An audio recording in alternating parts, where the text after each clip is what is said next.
நம்மளோட பாடி ஃபங்க்ஷனை பேஸ் பண்ணி விட்டமின்ஸோட தேவையை 4 வகையாக பிரிக்கலாம். அது என்னெல்லாம் அப்படின்னு பார்த்தா, எனர்ஜி விட்டமின்ஸ் உடலுக்கு சக்தி தரக்கூடியது, ப்ரொடக்ஷன் விட்டமின்ஸ் உடலை பாதுகாக்கக்கூடியது, ஸ்ட்ரக்சர் விட்டமின்ஸ் உடல் அமைப்பை உருவாக்கக்கூடியது, ரெகுலேஷன் விட்டமின்ஸ் உடல் செயல்பாட்டை கட்டுப்படுத்தக்கூடியது.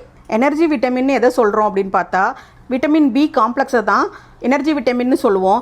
ஆக்சுவலாக B1லேருந்து B12 வரைக்கும் இருக்க குரூப் ஆஃப் விட்டமின்ஸை தான் பி காம்ப்ளெக்ஸ்ன்னு சொல்லுவோம். ப்ரொடக்ஷன் விட்டமின் எதை சொல்கிறோன்னு பார்த்தா, விட்டமின் சியும் விட்டமின் டியும் தான்.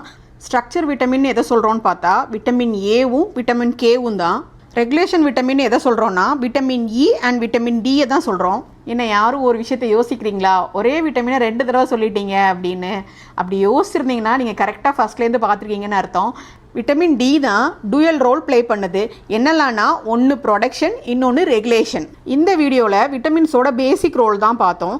அடுத்தடுத்த வீடியோஸில் விட்டமின்ஸோட எக்ஸாக்ட் ரோல் என்ன, விட்டமின்ஸோட சோர்ஸ் என்னெல்லாம், எப்போ எவ்வளவு யாருக்கு தேவை, இந்த மாதிரி நிறைய டீட்டெயில்ஸை அடுத்தடுத்த வீடியோஸில் பார்க்கலாம்.